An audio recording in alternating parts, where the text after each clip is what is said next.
Halo Sumatera Utara, selamat sore pemirsa. Sumatera Utara hari ini kembali hadir menjumpai Anda edisi Minggu 12 Mei 2024. Kali ini bersama saya Ahmad Rafi. Dan saya Putri Rahmadanizin. Sejumlah informasi telah dirangkum tim redaksi kami untuk Anda dan berikut informasi selengkapnya.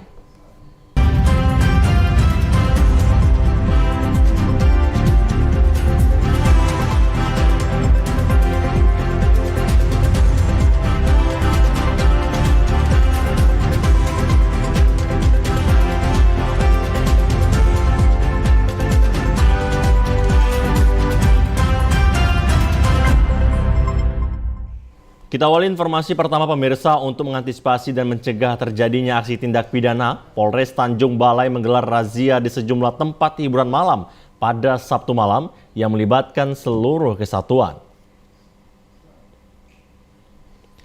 Tim gabungan Polres Tanjung Balai bergerak menyisir di sejumlah tempat hiburan malam yang berada di kota Tanjung Balai. Satu persatu ruangan tempat hiburan malam dimasuki oleh petugas dan dilakukan pemeriksaan terhadap para pengunjung. Sasaran razia kali ini menargetkan pelaku tindak pidana terutama narkoba, kepemilikan senjata tajam, senjata api, dan pelanggaran tindak pidana lainnya. Kapolres Tanjung Balai AKBP Yon Edi Winara mengatakan razia ini merupakan kegiatan rutin ditingkatkan malam menindaklanjuti atas laporan masyarakat guna mengetahui kebenaran atas laporan tersebut.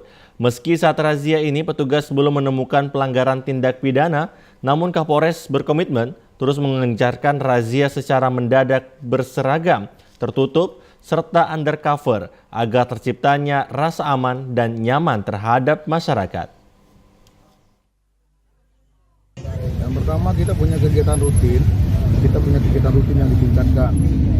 Namun dalam hal tertentu tidak melihat jadwal, begitu ada informasi kita langsung tidak lanjutin, serentak, mendadak, dan kemudian di tempat-tempat yang memang diinformasikan juga bersumber dari masyarakat.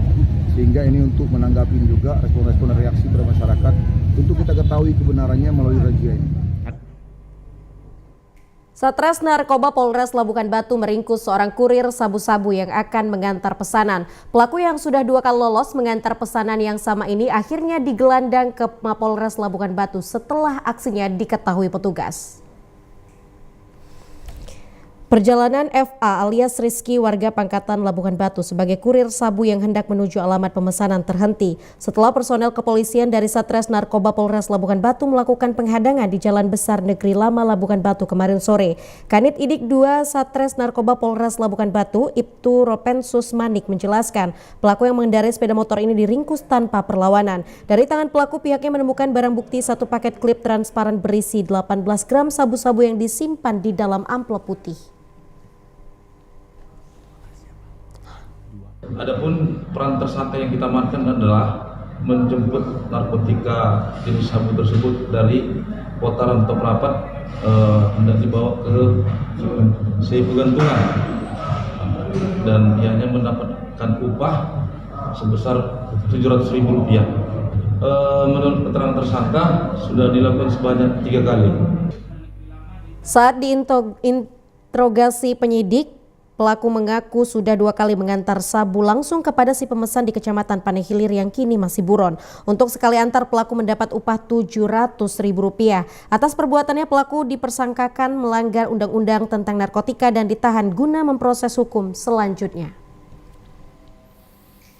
Sementara itu pemirsa, jalan menuju Bandara Internasional Kuala Namu yang kerap macet akibat banyaknya pedagang yang berjualan di biadan Jalan Sultan Serdang, Kecamatan Tanjung Merawa, ditertibkan Muspika Tanjung Merawa. Penertiban pedagang ini untuk kedua kalinya dilakukan. Saat ini pasar yang buka setiap hari Sabtu sudah terlihat lancar. Namun tertibnya para pedagang ini hanya terjadi pada saat adanya penertiban yang dilakukan pihak Muspika Kecamatan Tanjung Merawa. Camat Tanjung Merawa Ibnu Hajar mengatakan pihaknya tidak melarang pedagang untuk berjualan. Namun lapak dagangan tersebut jangan sampai ke badan jalan dan mengganggu pengguna jalan. Pihak kecamatan dibantu TNI dan sejumlah Satpol PP serta Dinas Perhubungan melakukan penertiban dengan cara yang santun dan humanis. Untuk selanjutnya pihak kecamatan menyerahkan kepada pihak desa dan menghimbau agar berperan aktif melakukan penertiban.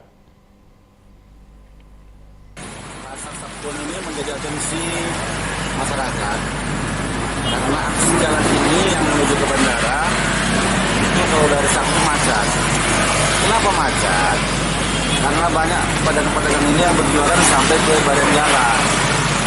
Nah ini yang kita tertibkan. Sebenarnya kan kalau ini kan cantik nih. Mereka kalau dari bandara ke arah ke Simpang itu tertib mereka di luar garis. Tapi yang sebelah kiri saya itu yang sudah kemacetan. Sebenarnya nggak ada yang sulit, nggak ada yang dilarang jalan, nggak ada.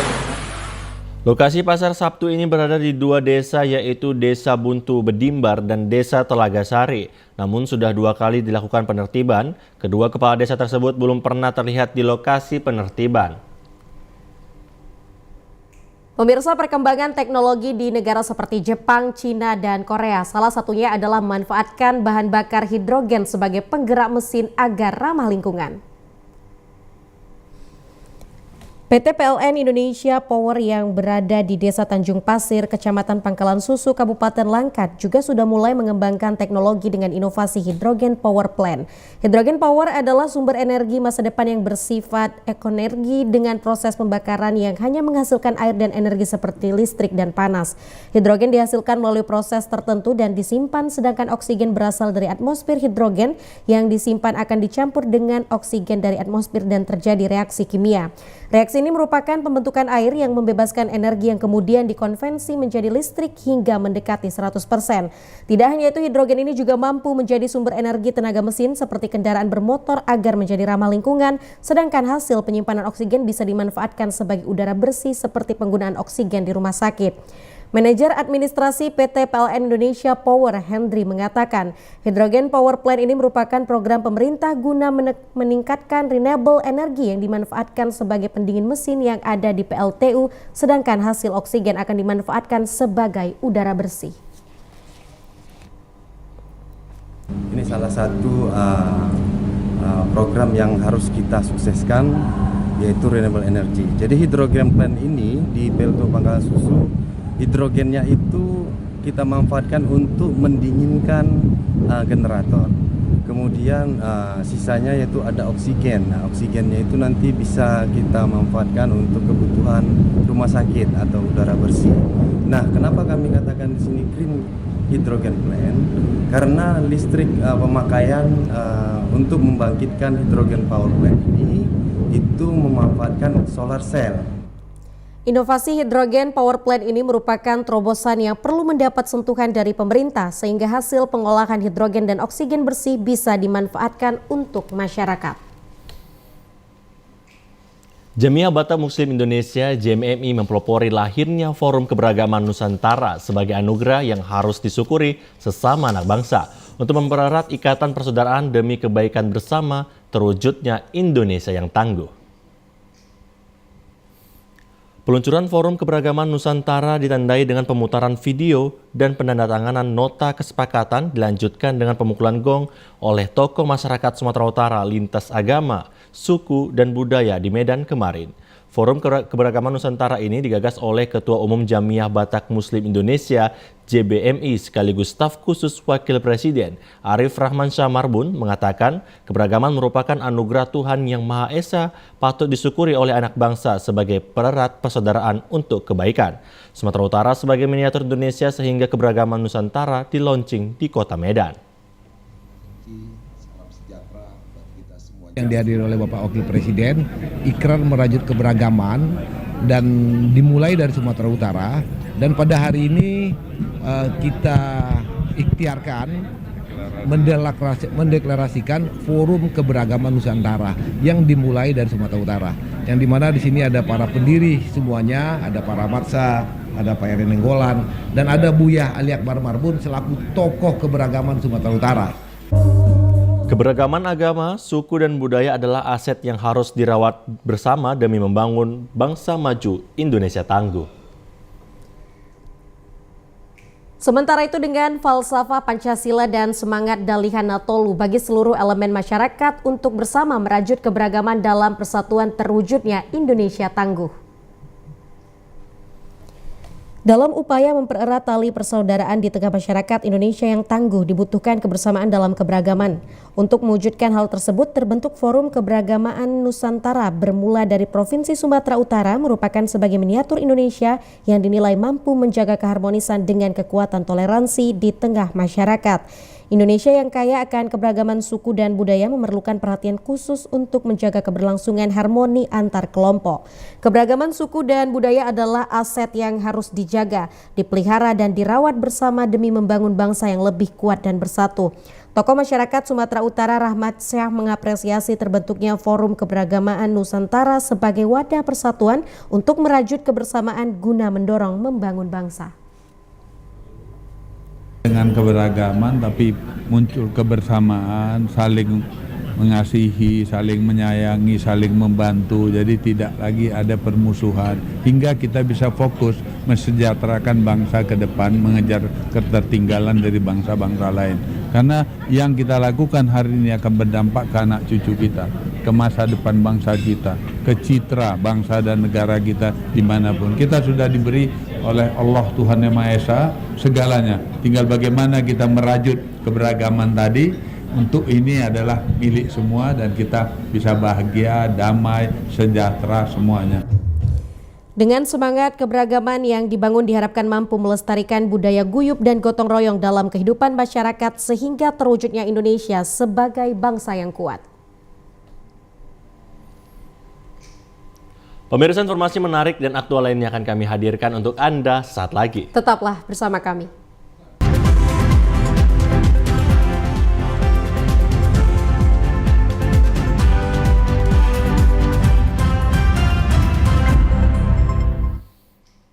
Pemirsa, sebanyak 360 jamaah haji kelompok terbang 1 dari Kabupaten Asahan diwajibkan untuk mengikuti pemeriksaan kesehatan di Aula Jabal Nur Asrama Haji Embarkasi Medan, Jalan Abdul Haris Nasution, Minggu pagi. Petugas penyelenggara ibadah haji Kementerian Agama Sumatera Utara menyambut kedatangan calon jamaah haji kelompok terbang 1 dari Kabupaten Asahan. Kelompok terbang 1 ini berjumlah dari 360 orang tersebut mengikuti tahapan pemeriksaan layanan haji tahun 2024. Adapun layanan haji yang wajib diikuti adalah pemeriksaan kesehatan, identitas, paspor, dan perlengkapan dokumen haji lainnya. Selanjutnya, calon jamaah haji yang telah dinyatakan sehat dan memiliki dokumen haji yang lengkap, petugas Panitia Haji Indonesia Kementerian Agama Sumatera Utara mendampingi calon haji menuju hotel. Kementerian Agama Sumatera Utara mendapat kuota haji sebanyak 8.624 orang dengan 25 kelompok terbang dari total keseluruhan sebanyak 416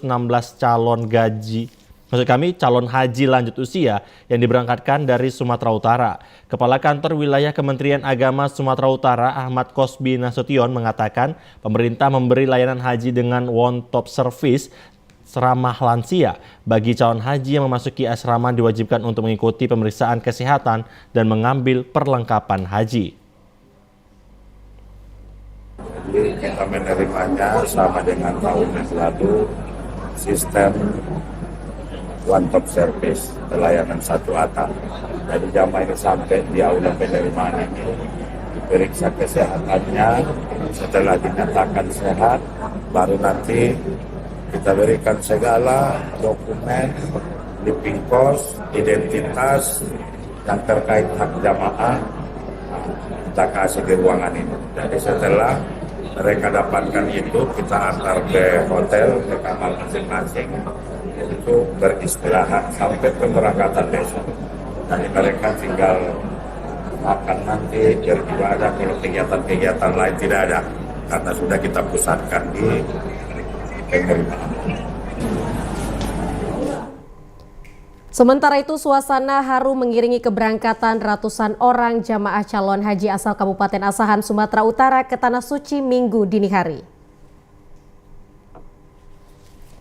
Sebanyak 360 orang jamaah calon haji asal Kabupaten Asahan, Sumatera Utara akan diberangkatkan menuju Tanah Suci dari Aula Gedung Tahfiz Quran Pemkab Asahan di halaman Masjid Agung Haji Ahmad Bakri Kisaran.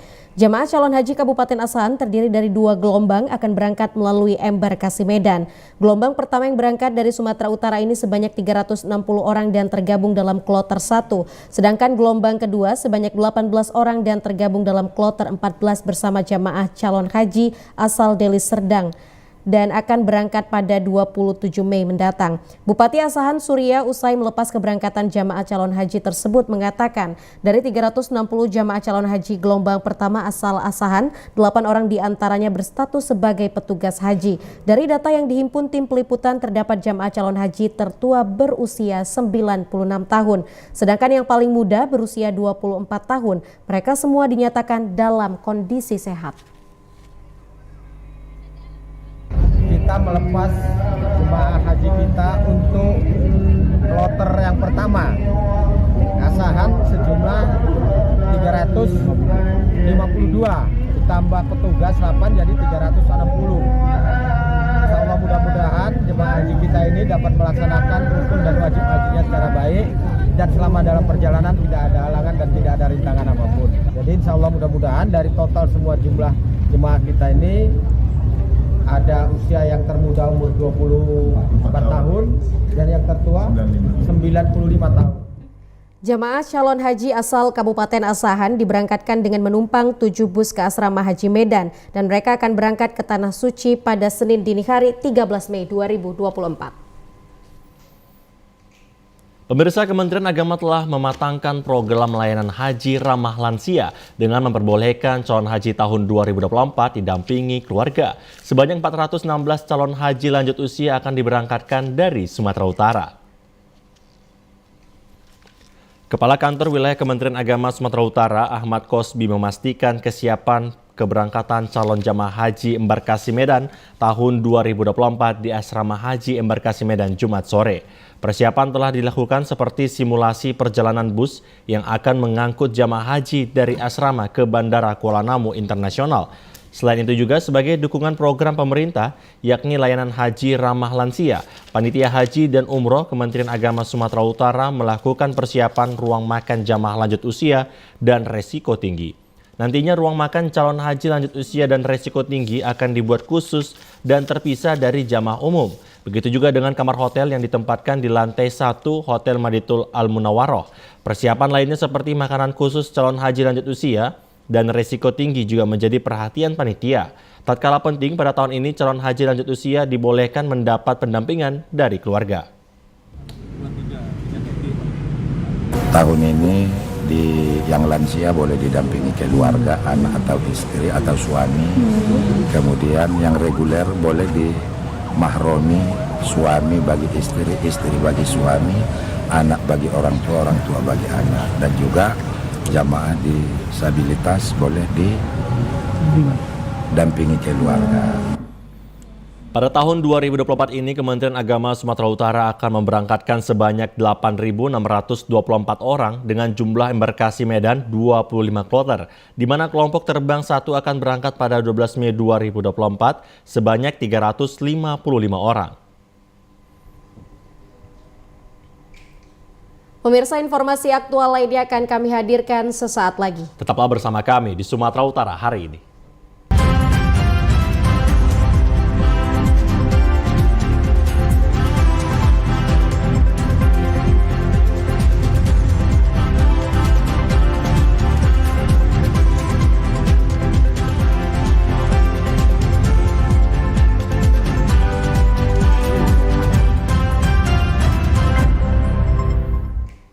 Terima kasih pemirsa, Anda kembali lagi bersama kami di Sumatera Utara hari ini. KPU Kota Medan mengajak masyarakat untuk berpartisipasi dalam pembuatan maskot dan jingle Pilkada 2024. Sayembara tersebut berhadiah 79 juta.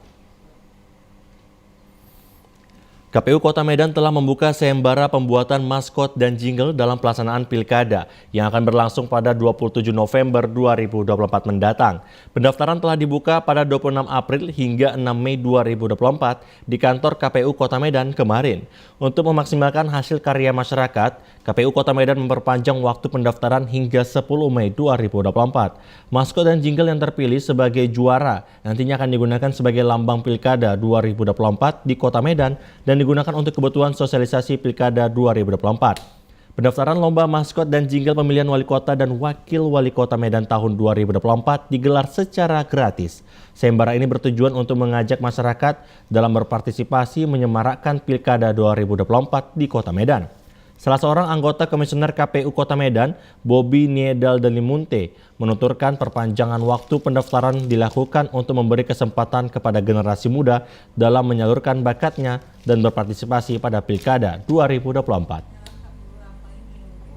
Khusus bagi pemuda-pemudi masyarakat Kota Medan, daftarkan diri Anda di 2 kategori, yakni jingle dan maskot. Tunjukkan kreativitas pemuda-pemudi Kota Medan dan mendaftarkan jingle dan maskotnya ke KPU Kota Medan. Karena total hadiahnya hingga 79 juta rupiah. Sementara itu KPU Kota Medan membuka pengaduan masyarakat terkait status sosial calon anggota PPK. Hal ini dilakukan untuk membentuk badan ad hoc yang profesional berlangsungnya Pilkada 2024 yang lancar dan sukses. KPU Medan mulai melakukan pembentukan Badan Ad Hoc Pilkada 2024. Pembentukan Badan Ad Hoc penyelenggara Pilkada 2024 meliputi PPK, PPS, KPPS, dan Pantarli. Tahapan yang sedang berlangsung adalah pembukaan pendaftaran PPK dan PPS. Pada tahapan pembentukan calon anggota PPK, KPU Kota Medan telah mengumumkan nama-nama calon anggota PPK yang lulus pendaftaran tahapan administrasi untuk mengikuti tahapan selanjutnya yakni ujian tertulis berbasis komputer. Seleksi penerimaan anggota PPK dilaksanakan secara terbuka dengan memperhatikan kompetensi, kapasitas, integritas, dan kemandirian calon anggota PPK di kantor KPU Kota Medan, Jalan Kejaksaan Medan kemarin. Dari hasil pembukaan pendaftaran tahapan administrasi, calon anggota PPK terdata sebanyak 1.500 orang dan dinyatakan lolos administrasi, serta melanjutkan ujian tertulis berbasis komputer berjumlah 706 orang. Selanjutnya akan dilakukan tahapan wawancara sebanyak 15 orang dari 1 kecamatan. Sesuai dengan undang-undang yang berlaku, nantinya KPU akan membentuk 5 orang pada setiap kecamatan setelah dinyatakan lulus seleksi melalui pengaduan masyarakat. Anggota Komisioner KPU Medan Divisi Sosialisasi Pendidikan Pemilih Partisipasi Masyarakat dan SDM, Bobi Niedal Dalimunte mengatakan, dibukanya pengaduan masyarakat ini bertujuan untuk menghasilkan badan ad hoc yang profesional. Masyarakat berhak menilai status sosial calon anggota badan ad hoc. Staf ahli Wali Kota Medan Hasanul Jihadi kembali mendatangi kantor partai politik di Kota Binjai untuk mendaftarkan dirinya sebagai bakal calon Wali Kota Binjai. Hasanul Jihadi yang akrab disapa Bang Jiji mendatangi kantor Partai Amanat Nasional Kota Binjai di Jalan Veteran. Kedatangan Hasanul Jihadi disambut oleh pengurus Partai PAN dan tim Panjaringan calon Wali Kota Binjai. Menurut Hasanul Jihadi, kehadirannya dalam bursa Pilkada Kota Binjai ini karena dorongan dari para ulama, khususnya ulama Al-Wasliyah Sumatera Utara karena dirinya merupakan kader Al-Wasliyah. Bang Jiji optimis bisa mencuri perhatian generasi Z karena usianya juga masih relatif muda. Pemirsa, Komisi Pemilihan Umum Kabupaten Deli Serdang menggelar tahapan uji wawancara untuk 22 kecamatan pada 11 dan 12 Mei 2024. Pada hari pertama sebanyak 154 orang mengikuti tahapan uji wawancara berdasarkan hasil dari ujian CAT yang dinyatakan lulus. Ketua KPU Kabupaten Deli Serdang, Relis Yanti Panjaitan mengatakan pada hari pertama wawancara diikuti sebanyak 149 orang dari 11 kecamatan dan 5 orang tidak hadir tanpa alasan. Ada 3 materi pertanyaan yang disampaikan kepada calon anggota PPK yang berkaitan dengan permasalahan kepemiluan, komitmen dan rekam jejak. 5 orang komisioner KPU Kabupaten Deli Serdang ini akan melakukan penilaian terkait 3 materi yang disampaikan. Pihak KPU juga menerima masukan dan saran dari masyarakat terkait rekam jejak calon anggota PPK yang akan direkrut tersebut. Relis Yanti mengatakan KPU dituntut profesional dalam seleksi PPK pada sesi wawancara. Kita melakukan wawancara terhadap teman-teman calon PPK itu untuk 3 jenis pertanyaan yang memuat tentang kepemiluan, tentang komitmen, dan tentang rekam jejak. Artinya apa saja pengalaman mereka, baik itu pengalaman kerja maupun pengalaman mereka sebagai penyelenggara di pemilu maupun pilkada sebelumnya. Jadi kan kita akan melakukan penilaian terhadap 3 hal ini, kita akan himpun karena kan ada scoring yang kita lakukan. Kemudian kita akan melakukan pengumuman dan penetapannya nanti itu pengumumannya itu di tanggal 14-15. Rencananya penetapannya tanggal 15 dan pelantikannya nanti di tanggal 16 Mei tahun 2020. Hari ini adalah hari kedua dan hari terakhir sesi wawancara untuk 11 kecamatan yang dimulai pada pukul 8 waktu Indonesia Barat hingga selesai. Sedangkan untuk pengumuman hasil wawancara akan dilaksanakan pada tanggal 15 Mei 2024 dan tanggal 16 Mei 2024 langsung dilakukan pelantikan. Proses rekrutmen calon anggota PPK tingkat kecamatan di Serdang Bedagai sudah melalui tahapan wawancara. Terdapat 3 poin yang menjadi bahan pertimbangan serta tanggapan masyarakat atas calon yang dinyatakan lulus. Calon anggota PPK tingkat kecamatan di Sergai yang dinyatakan lulus ujian CAT sebanyak 215 orang dan tahapan wawancara menjadi bahan pertimbangan komisioner untuk menyeleksi 5 calon PPK yang akan dilantik. Bahan pertimbangan tersebut yaitu pengetahuan kepemiluan, rekam jejak, dan yang terakhir tentang kapasitas sebagai seorang calon anggota PPK. Atas ketiga poin tersebut terdapat poin penting lainnya, yaitu tanggapan masyarakat atas calon yang terpilih. Apakah calon tersebut berafiliasi terhadap partai politik atau ada hal lain yang masuk tanggapan tersebut ke KPU. Komisioner KPUD Sergai Bidang Sumber Daya Manusia Liston Saragi mengatakan dengan poin tersebut KPUD Sergai akan memilih 5 anggota KPU per kecamatan yang nantinya dilantik sesuai dengan jadwal yang telah ditentukan. Setelah dinyatakan lulus Computer Assisted Test, Komisi Pemilihan Umum Kabupaten Labuhan Batu Utara menggelar ujian tes wawancara kepada 116 orang peserta calon PPK di Aikanopan. Peserta yang mengikuti ujian tes wawancara dilaksanakan secara terpisah di ruang kerja Komisioner KPUD Labura secara tertutup berlangsung mulai tanggal 11 sampai 13 Mei 2024, mulai pukul 9 pagi sampai selesai. Saat proses berlangsungnya wawancara direkam secara visual sebagai bahan evaluasi saat berlangsungnya rapat pleno untuk menentukan anggota PPK, sekaligus sebagai bukti mengantisipasi terjadinya gugatan dari peserta yang tidak puas dengan hasil penentuan nilai akhir penetapan anggota PPK nantinya. Salah satu komisioner KPUD Labura Divisi Sisdik Farmas dan SDM, Muhammad Yusuf menjelaskan ujian tes wawancara bagi peserta yang dinyatakan lulus tes tertulis atau CAT akan dilakukan sesi tanggapan masyarakat dan akan diumumkan secara terbuka. Kegiatan wawancara ini sampai saat ini berjalan dengan lancar, tidak ada hambatan apapun atau kendala apapun. Ya, kita harapkan peserta yang sudah dijadwalkan untuk ikut wawancara bisa hadir tepat waktu sehingga proses wawancara berjalan dengan sesuai jadwal yang sudah kita tetapkan. Dari 116 peserta tes wawancara ini akan diseleksi untuk memenuhi sebanyak 40 orang dan bertugas menjadi komisioner anggota PPK yang akan ditempatkan di 8 kecamatan Selabura. Syarat dukungan bagi pasangan calon bupati dan wakil bupati Kabupaten Toba pada Pilkada 2024 dari jalur perseorangan atau independen minimal sebanyak 14.949 jiwa.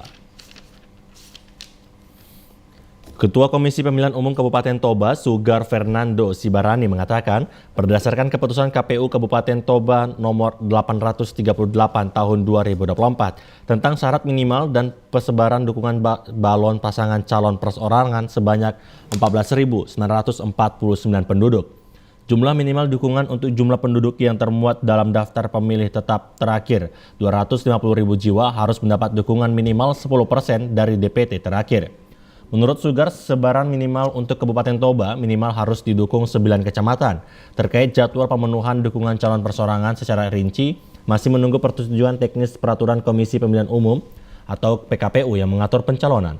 Untuk tahapan pemenuhan persyaratan dukungan calon perseorangan telah dimulai dari tanggal 5 Mei 2024 sesuai PKPU 2 tahun 2024 tentang tahapan dan jadwal pemilihan. Untuk Kabupaten Toba, karena jumlah DPT-nya 149484, ya masih 10% lah yang harus dipenuhi jumlah minimalnya. Kemudian untuk sebarannya itu tentu berdasarkan PKPU tersebut itu lebih dari 50% lebih dari jumlah kecamatan yang ada di kabupaten tersebut. Ya, artinya paling minimal itu 9 kecamatan lah tersebar dukungan tersebut. Nah, terkait proses di silon itu sebenarnya agak ada sedikit perbedaan. Perbedaannya dalam artian untuk konsep-konsep POM yang sebenarnya bisa diambil dari silon tersebut. Komisi Pemilihan Umum KPU Batubara memperpanjang masa pendaftaran calon panitia pemungutan suara PPS untuk pemilihan umum kepala daerah Pilkada tahun 2024 karena jumlah pendaftar belum memenuhi kuota. Perpanjangan masa pendaftaran calon PPS dimulai sejak 9 Mei 2024 dan berakhir tadi malam pukul 23:59 waktu Indonesia Barat. Sebelumnya KPU Batubara telah membuka pendaftaran calon PPS sejak 2 hingga 8 Mei 2024 yang lalu. Namun jumlah pendaftar di beberapa desa dan masih belum memenuhi kuota, yaitu 2 kali dari kebutuhan atau minimal 6 pendaftar untuk masing-masing desa dan kelurahan. Ketua KPU Batubara Erwin mengatakan perpanjangan pendaftaran calon PPS dilakukan untuk 89 desa dan kelurahan dari 150 desa dan kelurahan yang ada di Batubara. Usai pendaftaran, KPU Batubara akan melakukan penelitian administrasi para pendaftar dan bagi calon PPS yang lulus seleksi administrasi akan mengikuti ujian tertulis sistem CAT pada 15 hingga 18 Mei 2024. Wawancara calon PPS akan digelar pada 21 hingga 23 Mei 2024 dan bagi calon PPS yang lulus seluruh tahapan seleksi kemudian akan dilanjutkan atau dilantik pada 26 Mei 2024 mendatang. Di Batubara sendiri dibutuhkan sebanyak 453 anggota PPS yang akan bertugas di 151 desa dan kelurahan yang tersebar di 12 kecamatan.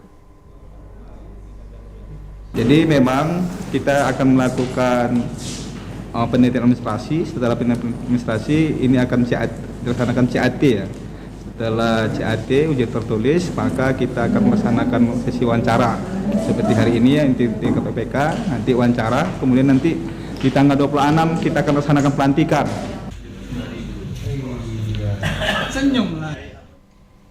Ratusan warga di Kota Binjai pagi tadi mengikuti kegiatan Fun Run 10 km, donor darah massal dan pengobatan gratis di Lapangan Merdeka Binjai. Kegiatan ini untuk memeriahkan hari jadi ke-152 Kota Binjai.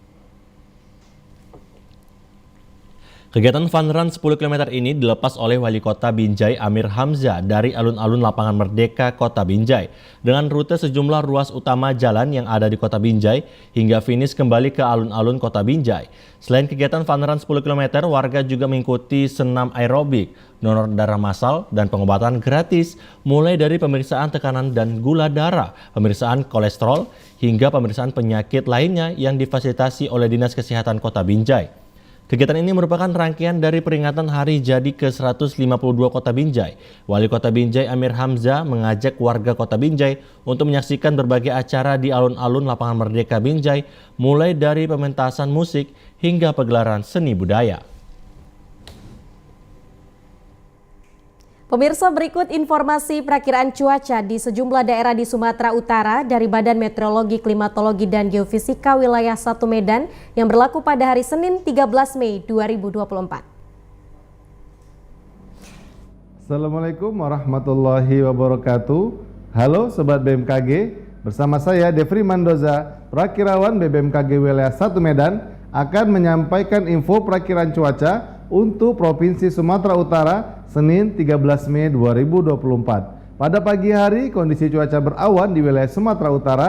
Pada siang dan sore hari berpotensi terjadi hujan ringan hingga lebat di sebagian wilayah Sumatera Utara. Potensi hujan lebat terdapat di wilayah Karo, Dairi, Pakpak Barat, Samosir, Humbang Hasundutan, Tapanuli Selatan, Mandeling Natal, dan sekitarnya. Pada malam hari berpotensi terjadi hujan ringan hingga lebat di sebagian wilayah Sumatera Utara. Hujan lebat terdapat di daerah Dairi, Pakpak Barat, Tapanuli Tengah, Tapanuli Utara, Tapanuli Selatan, Humbang Hasundutan, Sibolga, Tapanuli Tengah, Tapanuli Utara, Mandeling Natal, dan sekitarnya. Pada dini hari kondisi cuaca berawan di wilayah Sumatera Utara. Suhu udara 17 hingga 33 derajat Celcius, kelembaban udara 60 hingga 98%, angin dari tenggara hingga barat daya dengan kecepatan 10 hingga 30 km per jam. Kami menghimbau kepada warga masyarakat untuk tetap waspada terhadap potensi terjadi hujan dengan intensitas sedang hingga lebat di sebagian wilayah pantai barat, lereng barat, dan pegunungan wilayah Sumatera Utara yang dapat menyebabkan banjir, longsor, serta bencana hidrometeorologis lainnya. Demikian informasi yang dapat kami sampaikan. Semoga bermanfaat bagi Sobat BMKG sekalian. Terima kasih. Wassalamualaikum warahmatullahi wabarakatuh. Pemirsa, informasi tadi mengakhiri perjumpaan kita di Sumatera Utara hari ini. Mewakili kerabat kerja yang bertugas, saya Ahmad Rafiq. Dan saya Putri Rahmadani Zain. Terima kasih atas perhatian Anda. Selamat sore dan sampai jumpa.